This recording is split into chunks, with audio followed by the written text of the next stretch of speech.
All right, kiddos. So this is going to be the least prettiest or really great, shall I say, in terms of visually appealing lecture video I've ever put together in years past. If you took me, you know I had like really bomb, great instructional videos, but I just wanted to put this together really, really quickly because all you really need to do is take notes to understand this. So as you see on the screen here, I found a definition of allegory. So in your notes, I want you to jot down the definition of allegory. Okay, so if you need to pause the video to do that, go ahead and do it. So assuming you've done that, rather, rough morning. An allegory is a story in which the characters represent abstract qualities or ideas.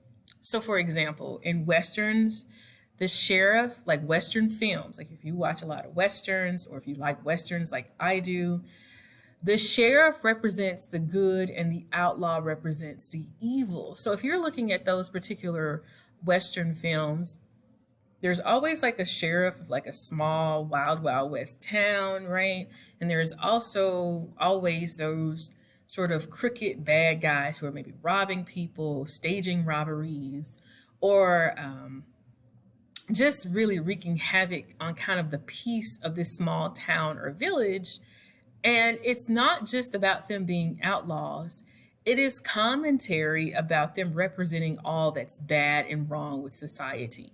And the sheriff comes in to correct those wrongs, and he represents all that is right and moral and just about society, okay? So make sure you kind of have in your head those sort of dichotomies about right, wrong, good, and evil, especially when we're looking at allegory, particularly in literature. Okay, so let's move on because this is not going to be a really long video. I'm not planning for it to be long. All right, here is a sort of longer, more in-depth definition of allegory. You don't necessarily have to jot this down, but feel free to always reference this video. I'll leave it up on Schoology for as long as we need it there. And then we're going to take some more notes as you guys finish this video, and we're going to start looking at the crucible because we're done with Act 1, which was yay, we should pat ourselves on the back. And we're now about to start reading in Act 2. And that is when you guys will really, really start seeing allegory play out. So I have about 4 more minutes before the bell rings, so I'm going to try to get through this. So allegory is a narration or description in which events, actions, characters, settings, or objects represent specific abstractions or ideas, just like we've already said. Allegory generally operates on 2 levels as a literary device. The overt, meaning it's in your face, or surface narrative description, is meant to have enough literary elements to be standalone work that is interesting and or entertaining by itself. And I'll give you an example of that because I know that's kind of like hard to wrap your mind around. However, the emphasis of allegory is typically placed on the abstract, things that we don't see, right? Things that we cannot readily touch. Abstract things are more like feelings or more like emotions, right? Ideas represented or symbolized by the work's literary elements. In other words, the meaning behind the surface narrative has even greater value as literary work. Though many allegories are intended to be didactic, in providing a moral, ethical, or religious lesson. Not all allegories set out to achieve this goal.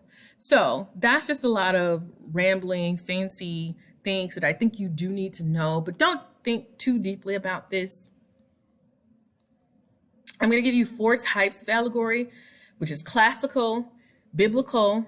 So a biblical, of course, it would harken back to some type of Christian teaching or theme in the Bible, or the characters that you kind of, and we're talking about the Bible here as literature, not as religious doctrine, right? So let me just clarify that. But any character that we come across in the Bible, medieval or modern. A modern allegory, a great example is the Chronicles of Narnia, in which the lion, I think there's the Lion, the Witch, and the Wardrobe, in which the lion is meant to be a symbol for Christ. And Animal Farm. Animal Farm is a really great book. I read it in 10th grade. It is what it says. It's about a bunch of animals on the farm. And I believe this is in reference to World War II. A lot of what's going on in Animal Farm. It's been years since I've read it. Don't quote me on that. We'll talk about that later. One of my favorite examples of allegory, though, and I am using Wikipedia because, like I said, this is just, I got one more minute left. Young Goodman Brown. And if you read the sort of synopsis here on Wikipedia, of course, the story takes place in 17th century Puritan New England. We should definitely read this at some point. I'm not even sure why it's not included in our unit, but we should definitely read it. One of the things, and we're going to wrap up here, is young Goodman Brown is a young man on his way somewhere. And so there's so many symbols in the text. So one of the first symbols is young Goodman Brown's wife, whose name is Faith. And if you look at what's happening here in the synopsis, young Goodman Brown is being faced with the religion of his ancestors, all right?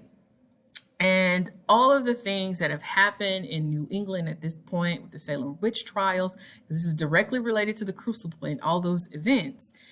And the question that a reader has to ask themselves, since this is a text that is going towards those religious themes, is his wife really his wife? Because Faith can be a woman's name. Or is she representative of faith in the religious aspect that we always talk about? Okay, so if you want to jot that down in your notes, please feel free to do so. I'm going to wrap this video up, and then we're going to take some additional notes here in class when you guys come in this morning. So I will see you later on today.